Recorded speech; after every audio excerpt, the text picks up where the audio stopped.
En pleno atardecer en Matera, cuando la piedra antigua respiraba calor y polvo, una luz cruzó el cielo y partió el día en dos. Un trueno, seco y cercano, dejó un olor metálico en el aire. Segundos después, según miembros del equipo, un rayo cayó muy cerca del actor que representaba a Jesús. Las cámaras seguían rodando. Nadie sabía si aquello era una coincidencia, una descarga atmosférica propia del lugar o algo que debía leerse con otra mirada. Pero en los días que siguieron, esa imagen, la de un hombre ensangrentado bajo una luz que parecía venir de fuera del set, se volvió un símbolo que muchos llamaron revelador. Estas son las revelaciones que Mel Gibson guarda sobre lo que realmente ocurrió mientras recreaba La Pasión. Mel Gibson llegó a ese proyecto en un punto de su vida en el que muchas cosas estaban rotas. Había fama, sí, pero también vacío, matrimonios que naufragaban, rumores de excesos, una soledad que no se curaba con éxitos. En entrevistas posteriores, él mismo resume ese momento como una caída y un llamado. En el silencio que siguió a su vida pública, encontró casi por accidente la lectura obsesiva de los evangelios. No fue una decisión tomada en un despacho de productores, sino una fijación íntima, una necesidad casi física de comprender el costo del amor retratado en esos textos. Para Gibson, contar la pasión dejaría de ser un ejercicio estético. Era la posibilidad de hacer pública su propia tentativa de redención. Hablar de la pasión de Cristo como película más no capta lo que Gibson quiso emprender. Desde el inicio tomó decisiones que la separaron del cine convencional. Eligió idiomas que casi nadie en Hollywood emplearía, arameo, latín y hebreo. Propuso que el texto hablara en la lengua de la historia, aunque el público la entendiera por subtítulos. Rechazó las fórmulas de estrellas y marketing, prefirió rostros menos conocidos, la austeridad y el riesgo personal. Y sobre todo, apostó su dinero. Parte de la historia del filme es la de un productor dispuesto a vender propiedades y arriesgar su fortuna para resistir la voz comercial del sistema. No fue solo un gesto económico, fue una confesión pública. Si quería que la obra hablara con veracidad, debía ponerse a sí mismo en juego. El casting de Jim Caviezel como Jesús fue otra elección que marcó la dirección religiosa y estética del proyecto. Gibson buscaba una presencia que no distrajera, que permitiera que la historia hablara por sí misma. Caviezel no llegó como un ídolo de multitudes, llegaba con la convicción de asumir un papel que pondría a prueba su cuerpo y su fe. Ambos, director y actor, acordaron desde el primer día que el realismo físico sería una forma de honestidad narrativa. La idea no era exhibir la violencia por la violencia, sino obligar al espectador a mirar el precio concreto del sacrificio. Esa decisión, sin embargo, abrió la puerta a límites que algunos llamarían artísticos y otros imprudentes. Se filmó en lugares con presencia histórica. Matera, en Italia, fue elegida por sus callejuelas, sus piedras que hablaban de siglos.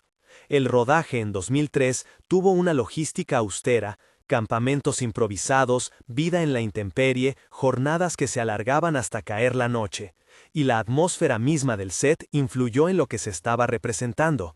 Allí, la cámara no solo registró cuerpos y palabras, recogió humedades, fríos que calaban huesos, tormentas que llegaron en medio de secuencias de calma. Según algunos testimonios, el ambiente del lugar, combinado con la intensidad de la dirección, creó una sensación de límite, la impresión de que aquel set no era solo un escenario sino un umbral.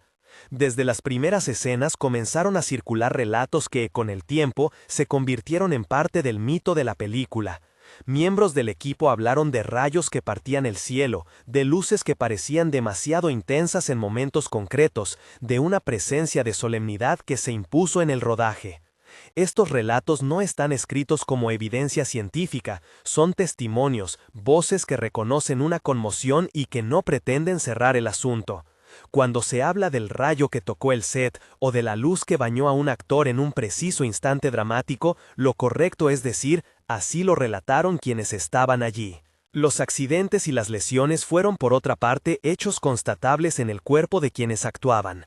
Jim Caviezel sufrió lo que él y el equipo describieron como heridas reales durante la flagelación y la crucifixión, heridas que no fueron simuladas con efectos digitales, sino que en muchos casos llevaron marcas persistentes. Hay registros de que el actor fue golpeado durante varias tomas, que soportó condiciones climáticas extremas y que tuvo que filmar escenas físicamente exigentes una y otra vez. En una ocasión, durante la escena en la que carga la cruz, la estructura cayó y le provocó una dislocación de hombro, según informes de prensa y declaraciones del propio actor. También se reportaron episodios de hipotermia y problemas respiratorios atribuibles al frío nocturno y a las duras jornadas. Todo esto alimentó una sensación: la película estaba costando caro en términos de cuerpo y salud. Gibson, ante esa realidad, no dio instrucciones de lujo ni buscó el confort del set, al contrario, empujó hacia una estética que privilegiaba la austeridad. Contaba, según diversas entrevistas, que buscaba que la cámara fuera testigo de la verdad del sacrificio, sin suavizarlo. Para algunos, esa insistencia fue una forma de devoción artística, para otros, una traba que convertía la filmación en una empresa cercana a la penitencia pública.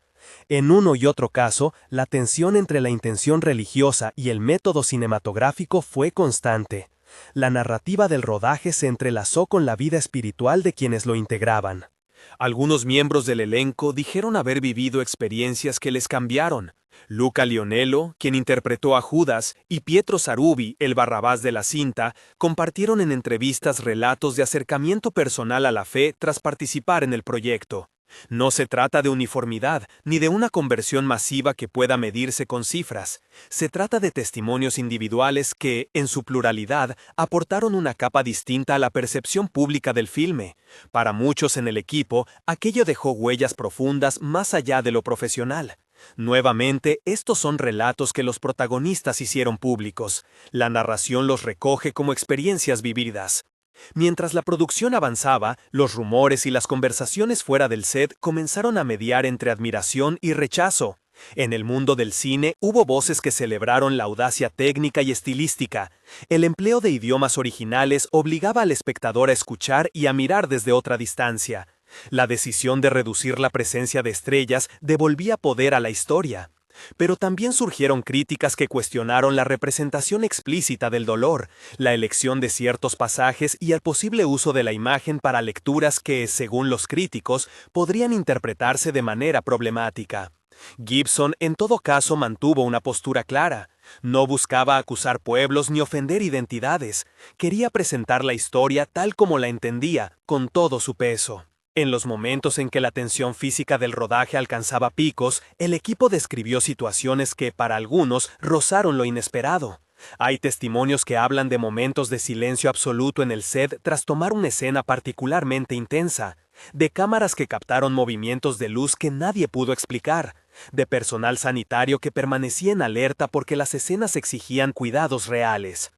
Es importante subrayar que, en estas descripciones, la línea entre lo dramático y lo interpretativo es delicada. Hay hechos, lesiones, caídas, condiciones de rodaje, y hay relatos que procuran leer aquello en clave espiritual. Ambos universos convivieron en Matera. Gibson, a su manera, alimentó ese cruce entre experiencia artística y dimensión espiritual. No se trataba de un director que se escondiera tras la técnica. Él era parte activa de la atmósfera del set. Según declaraciones suyas, la intención nunca fue la espectacularidad fácil, sino la confrontación honesta, que la audiencia no saliera indiferente. Esa postura repercutió en el equipo. Algunos lo vieron como un líder visionario, otros como alguien que cruzó límites prudentes en nombre de una finalidad más alta. La apuesta estética tuvo consecuencias prácticas inmediatas. Rodar en lenguas antiguas obligó al equipo a trabajar con lingüistas y consultores. Cada frase tenía una búsqueda de autenticidad que iba más allá de la pronunciación. Buscaban intención, respiración y una coherencia con la historia que se estaba contando. La decisión de emplear no actores en roles de extras, de mostrar multitudes compuestas por rostros no mediáticos, dio al filme una textura más cruda y próxima. Todo ello realzó la sensación de verosimilitud, pero también encareció el proceso emocional. Trabajar con gente que no tenía el oficio de fingir exigía un cuidado adicional, porque la impresibilidad de algunos convertía cada toma en un acontecimiento. En ese clima las anécdotas se multiplicaron. Se contaba que tras una toma particularmente violenta de la flagelación, el set quedó en un silencio tan denso que muchos asistían a una especie de luto colectivo. Otros recordaban cómo, después de escenas nocturnas, camiones de emergencias se quedaban en el borde del poblado por si el cansancio tenía consecuencias reales. Tales detalles no pretenden glorificar lo ocurrido ni convertirlo en una épica de sufrimiento. Ilustran el costo humano de una búsqueda estética que quiso, deliberadamente, no esconder su factura. Cuando la película estrenó en 2004, la reacción pública confirmó que la apuesta había sido un riesgo que había dejado huella. Las salas se llenaron de gente que entró a mirar la historia con ojos diferentes.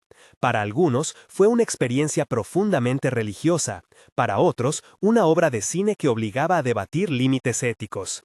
Historias de espectadores que salían del cine llorando, rezando o transformados en sus convicciones se multiplicaron en distintos países.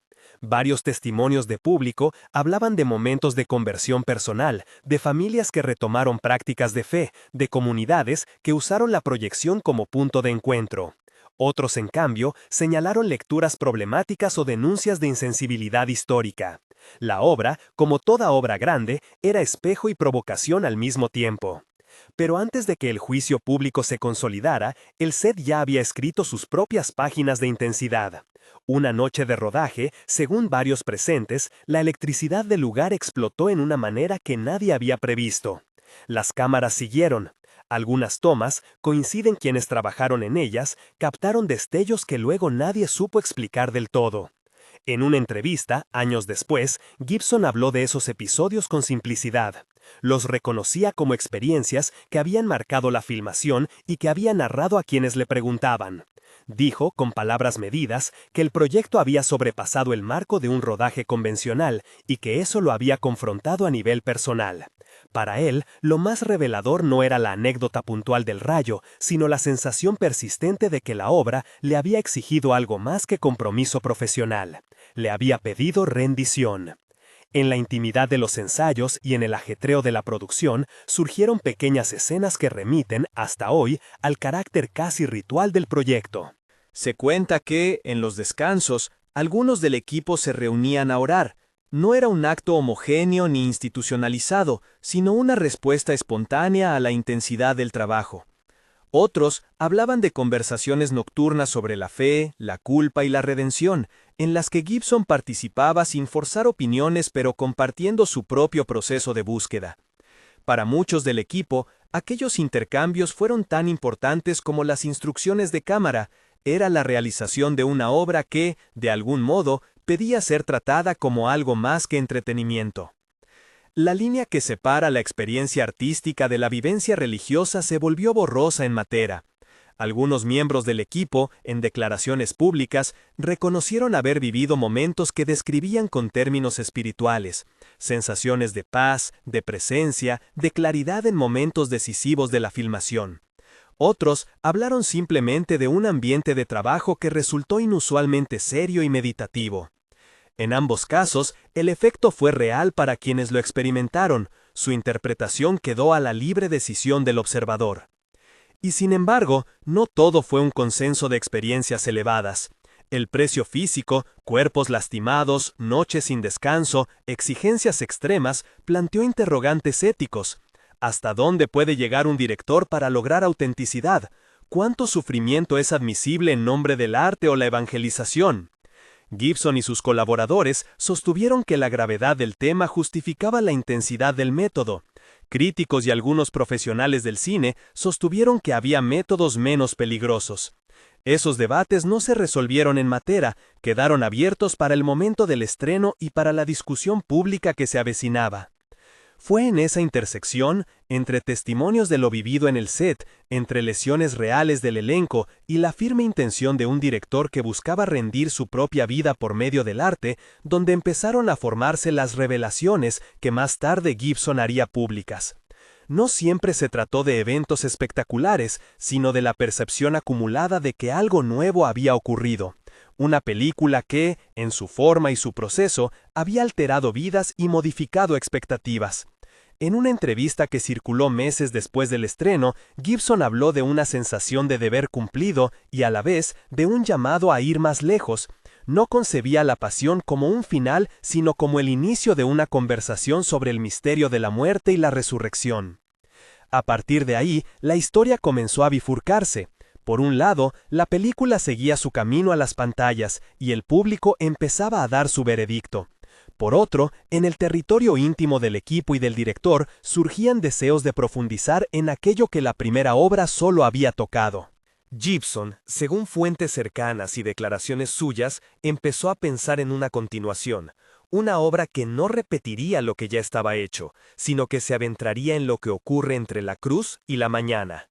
Las ideas sobre el descenso al Hades y la tradición patrística empezaron a circular como inspiración para una nueva narrativa.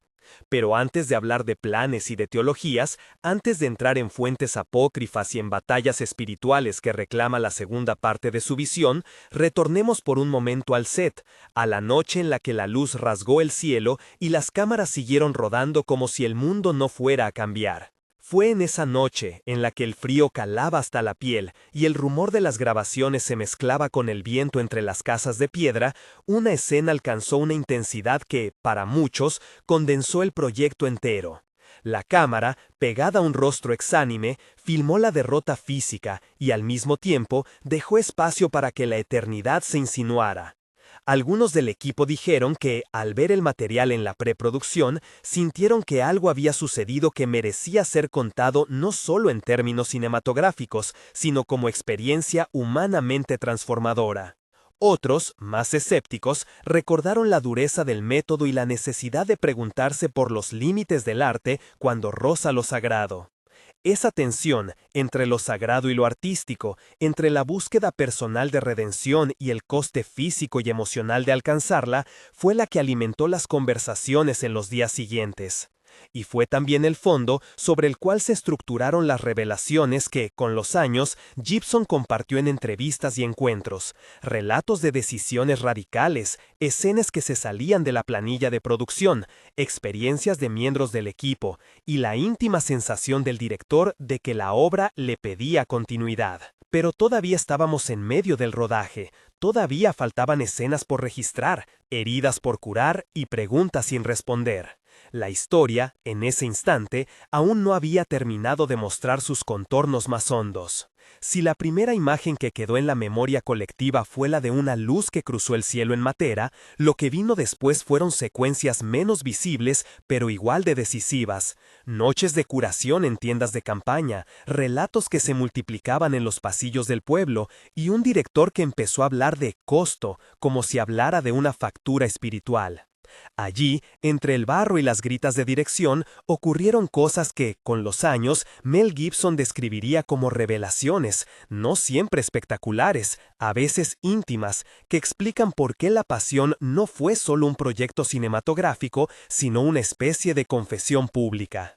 Si quieres acompañarme hasta el final de esta historia y entender por qué esas revelaciones cambiaron la vida de muchos, suscríbete y activa las notificaciones. Lo que sigue exige atención, porque toca piezas sensibles, fe, arte y responsabilidad. En los días posteriores al famoso rayo, las anécdotas se ordenaron en una trama que mezclaba lo evidente y lo interpretado. Los hechos concretos son sencillos de enumerar. Hubo cortes eléctricos imprevisibles, equipos de emergencia que intervinieron más de una vez, guiones modificados sobre la marcha y personajes principales que terminaron con lesiones verificadas en informes médicos y en prensa. Jim Caviezel recibió el impacto mayor. Además de las heridas visibles por la flagelación, soportó infecciones, una caída con la estructura de la cruz que le provocó la dislocación del hombro, y episodios de hipotermia en tomas nocturnas. Estas dolencias están documentadas en entrevistas y coberturas periodísticas de la época. Las palabras del actor, recogidas con frecuencia por los medios, describen un desgaste real, un cuerpo que, según él, fue puesto a prueba por convicción.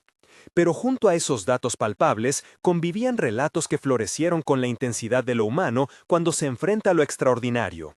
Un integrante del equipo relató, años después, que en ocasiones se produjo un silencio total tras una toma, tan denso que no se sabía si moverse o rezar.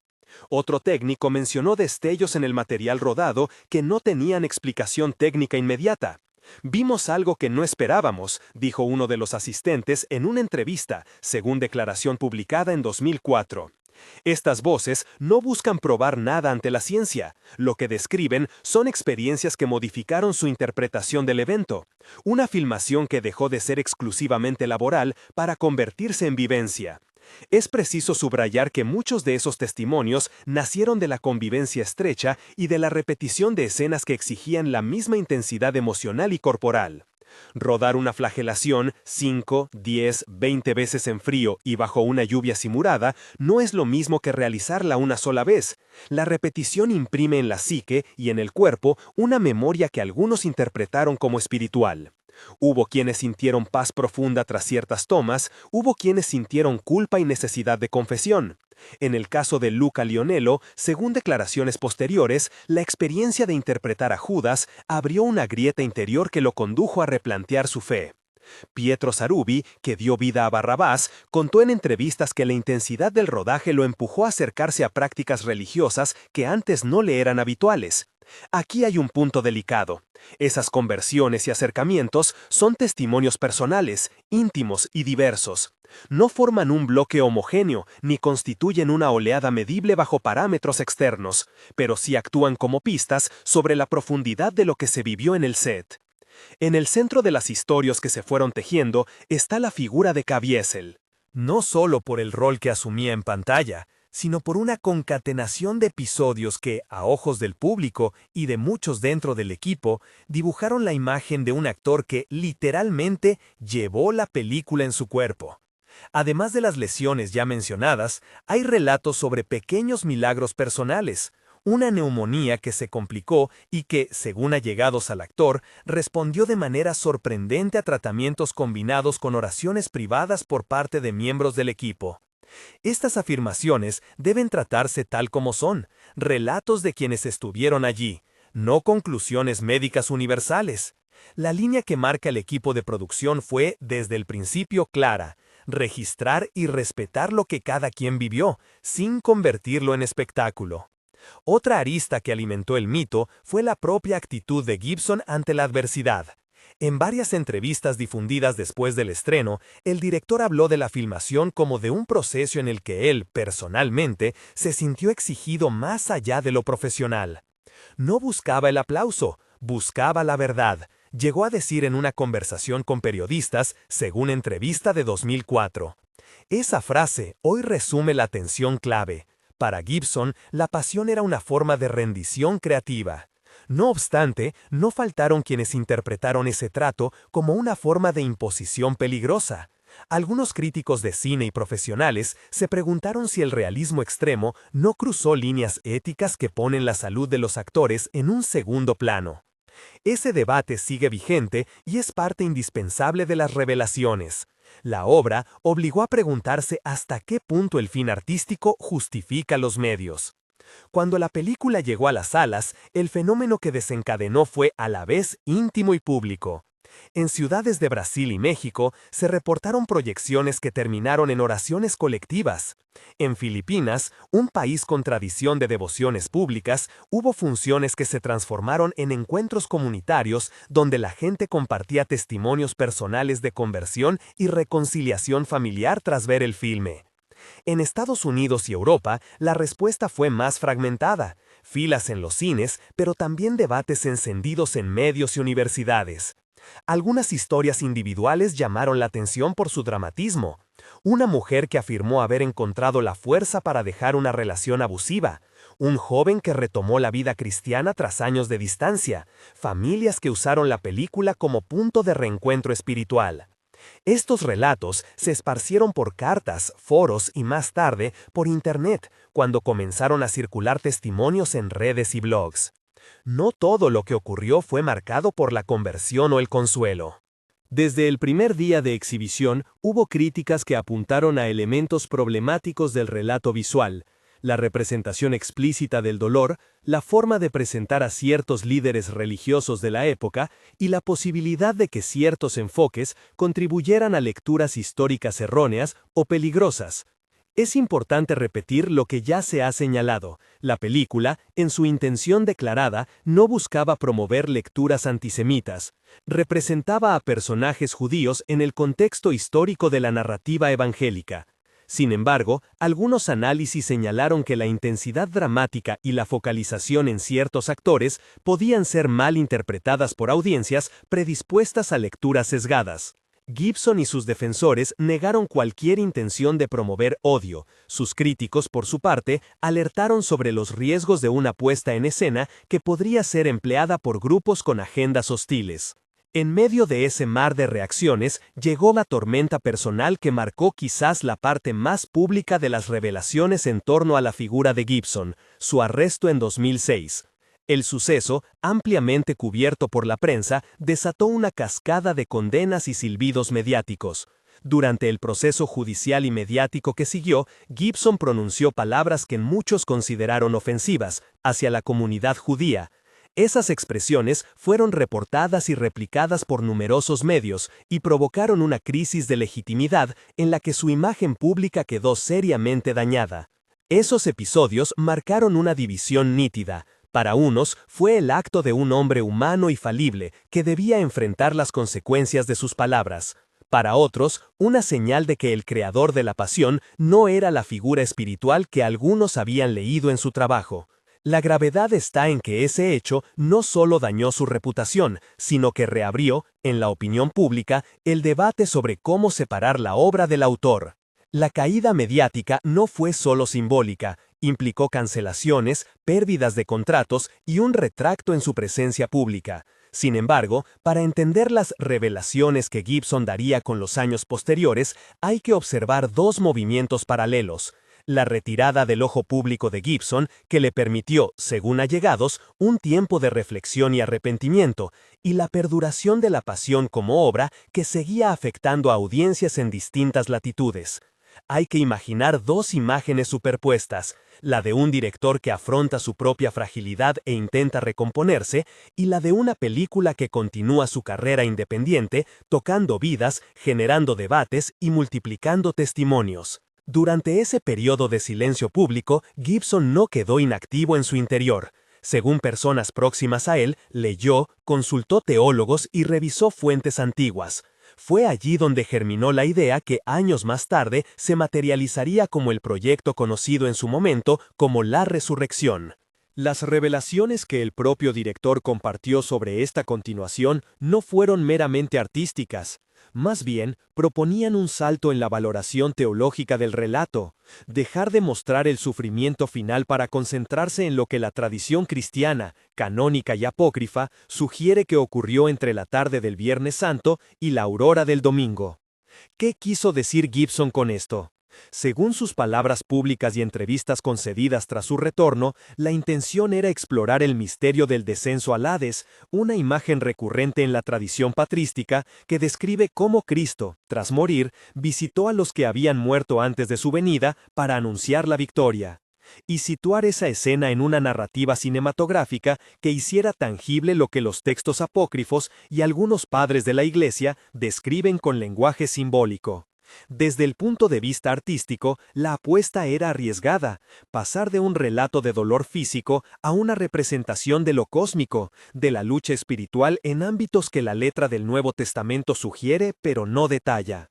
Gibson y su equipo, según declaró, recurrieron a una amplia gama de fuentes, evangelios canónicos, escritos patrísticos, textos apócrifos como el Evangelio de Nicodemo y tradiciones litúrgicas que hablan del descenso como evento teológico significativo. Importante aclarar, en su misma presentación pública, Gibson aceptó que esas fuentes actúan como inspiración y no pretenden sustituir la doctrina, y que su intención era dramatizar una meditación teológica más que presentar un documento histórico o doctrinal definitivo. Para el equipo creativo, la pregunta apuntaba a cómo mostrar en imágenes la idea de victoria última sobre la muerte, sin convertir la representación en un pastiche de sectarismos o en una literalización irreverente.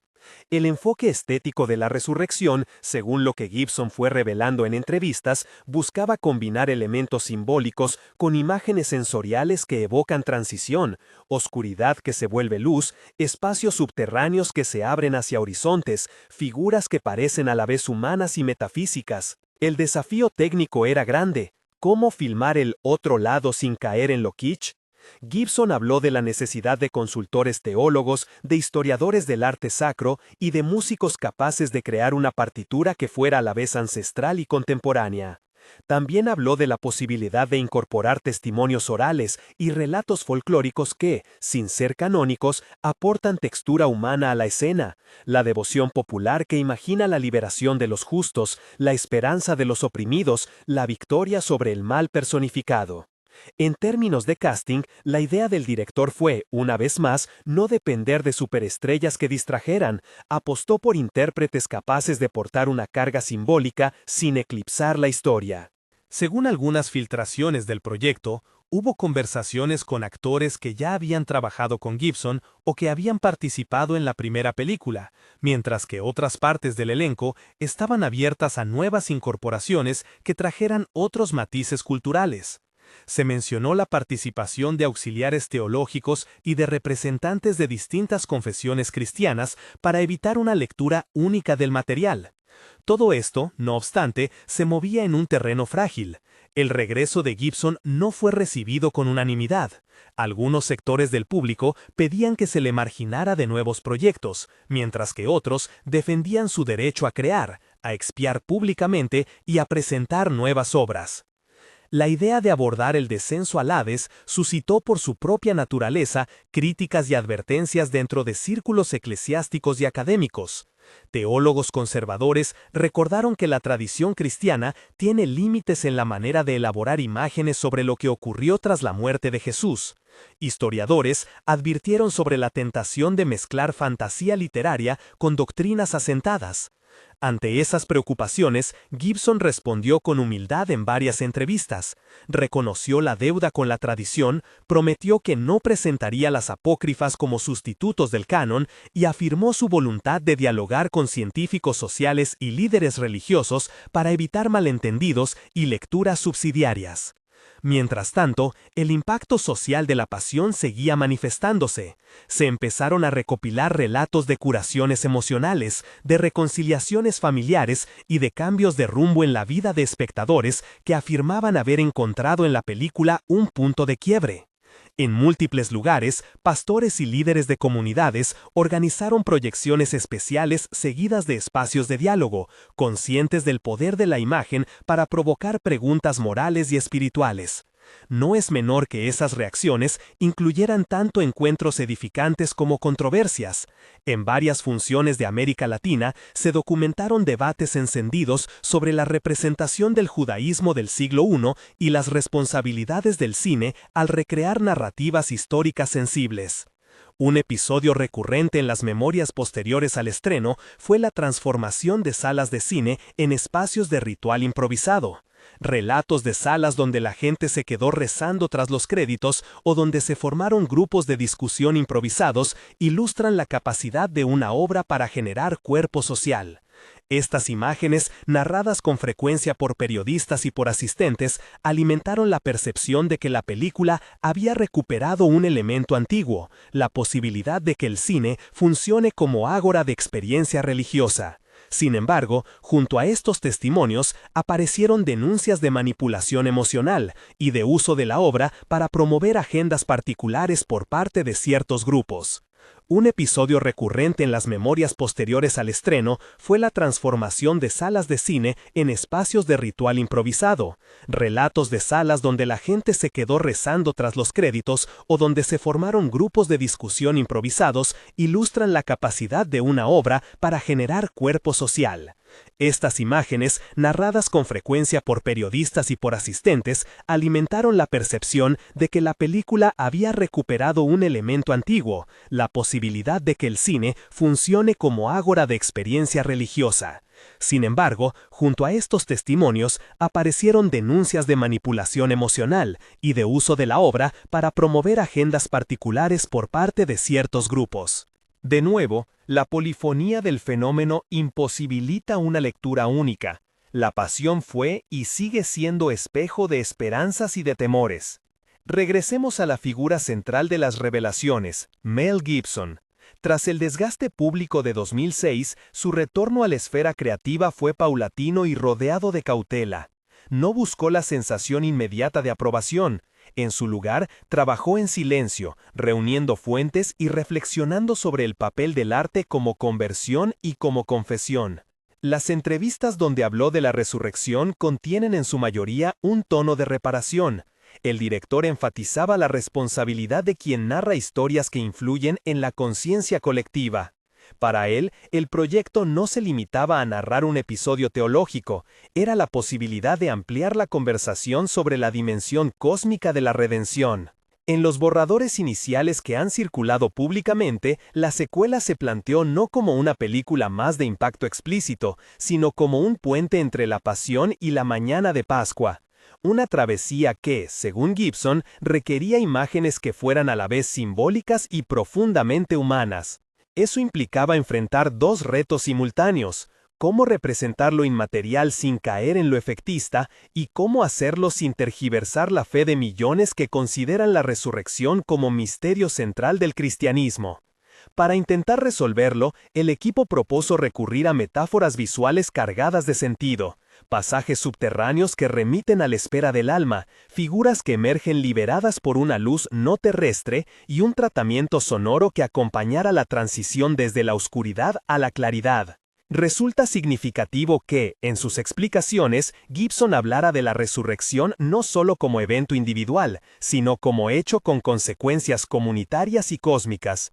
Habló de la liberación de los justos, de la confrontación con figuras que la tradición patrística personifica como fuerza del mal, y de la instauración de una paz que no es mera ausencia de conflicto, sino la restauración de la dignidad humana. Es una lectura que, aunque cercana a ciertos textos secundarios, no pretende imponer esa visión como dogma, se planteó como una meditación cinematográfica sobre la esperanza. Al mismo tiempo, la cuestión de la verosimilitud histórica siguió siendo central. Para evitar caer en anacronismos, Gibson insistió en la colaboración con historiadores y con líderes religiosos de diversas tradiciones cristianas. La intención declarada fue honrar la sensibilidad de comunidades enteras que veneran esos eventos como núcleo de su fe, respetando los límites entre representación artística e interpretación doctrinal. Fue una estrategia pensada para reconstruir confianza. Si la primera película despertó admiración y rechazo, la segunda intentaba matizar y ampliar, evitando lecturas simplistas. La realidad fue, sin embargo, que el proyecto enfrentó resistencias internas y externas. Gibson, en sus declaraciones, reiteró la intención de autofinanciar parte del proyecto si era necesario, como había hecho con La Pasión, aunque añadió la lección aprendida: buscar socios que compartieran no solo la visión estética, sino también la sensibilidad ética requerida para abordar un tema tan delicado. Un elemento que mereció atención fue la banda sonora y el uso del silencio. Gibson expresó un interés por emplear música que dialogara con tradiciones litúrgicas antiguas, incorporando cantos que evocaran la experiencia de la iglesia primitiva, junto a composiciones contemporáneas que dieran un aire universal. El sonido, dijo, sería vehículo tanto de misterio como de consuelo, siguiendo la lógica de la resurrección como pasaje. Mientras las capas del proyecto se iban planteando, la comunidad de espectadores continuó sumando testimonios. Algunos narraban experiencias personales profundamente emotivas tras revivir la película años después. Otros relataban cómo la representación audiovisual les había servido para abordar dolores personales que habían permanecido sin resolver. En foros se multiplicaron relatos de personas que describían haber recibido señales de alivio interior tras la proyección. Siempre se trataba de vivencias individuales y subjetivas, pero su acumulación fue suficiente para generar preguntas sinceras sobre el poder transformador del arte. Aún con todo, las revelaciones más duras volvieron a apuntar hacia el debate sobre límites. En talleres con guionistas y profesores de cine comenzaron a circular preguntas que tienen un peso ético. ¿Es lícito someter a un intérprete a condiciones que comprometan su salud en nombre de una verdad estética? ¿Cómo proteger a los más vulnerables cuando la búsqueda artística se mezcla con creencias personales poderosas? Estas cuestiones, impulsadas por la experiencia de Matera, se incluyeron en manuales de buenas prácticas y en discusiones sobre regulaciones laborales del cine. Hay otra línea de revelaciones que rara vez llegó a los grandes titulares y que, sin embargo, fue repetida por quienes trabajan en proyectos de contenido religioso: la importancia del acompañamiento pastoral y psicológico en producciones que tratan temas de gran carga emocional. Varios profesionales que participaron en La Pasión narraron que, tras la experiencia, buscaron formas más estructuradas de apoyar al equipo en proyectos posteriores. Esa lección silenciosa acaso sea una de las más perdurables: el reconocimiento de que las imágenes pueden abrir heridas y a la vez necesitar un cuidado post-rodaje para que no se conviertan en fuentes de daño. Cerca del cierre de este recorrido, conviene recordar que las revelaciones de Mel Gibson no consisten solo en anécdotas sensacionales ni en declaraciones de orgullo. Muchas de sus confesiones casi siempre regresaron a un punto: la obra le cambió. No en el sentido de fama o de estatus, sino en el sentido de una transformación interna que lo llevó a replantear su vida pública. Esa admisión, por más imperfecta que parezca, revela una voluntad de asumir consecuencias y de intentar enmendar errores. En una entrevista tardía, Gibson reconoció que el juicio público lo obligó a mirar otra vez su vida y que eso fue parte del motor detrás de su deseo de narrar la resurrección no como espectáculo, sino como posibilidad de sanación colectiva. La historia, que comenzó con un rayo en Matera, culmina finalmente en un llamado a la responsabilidad colectiva. Las revelaciones que emergen de La Pasión sobre el proceso creativo, las experiencias del set, las conversiones y las heridas personales obligan a preguntarnos no solo por la paternidad artística de Gibson, sino por la manera en que consumimos historias de fe. ¿Estamos dispuestos a confrontar la complejidad humana detrás de los relatos sagrados? ¿Podemos separar la obra del creador sin perder el matiz moral que ellos mismos imprimen? ¿Cómo cuidamos a quienes ponen el cuerpo por una ficción que aspira a tocar lo eterno? Si algo queda claro tras escuchar a los protagonistas y revisar los hechos, es que la película funcionó como espejo. Reflejó la grandeza y la fragilidad de quienes la hicieron, la devoción y la controversia que rodean los símbolos religiosos, y la capacidad del cine para abrir espacios de encuentro y de debate. Las revelaciones de Gibson, en ese sentido, son menos recetas que advertencias y ofrecimientos. Advertencias sobre la fragilidad humana y ofrecimientos para continuar una conversación que mezcle arte, teología y ética. Para cerrar, una petición sencilla pero sincera. Comparte en los comentarios tu experiencia, si viste la película, cómo te impactó y qué opinión te dejó la figura de su director. Tu testimonio forma parte de esta conversación que no termina con los créditos. Y si quieres seguir explorando relatos de objetos, lugares y testimonios que tocaron la historia cristiana y cultural, mira ahora el video recomendado que aparece en pantalla sobre objetos tocados por Jesús y cómo su historia llega hasta nuestros días.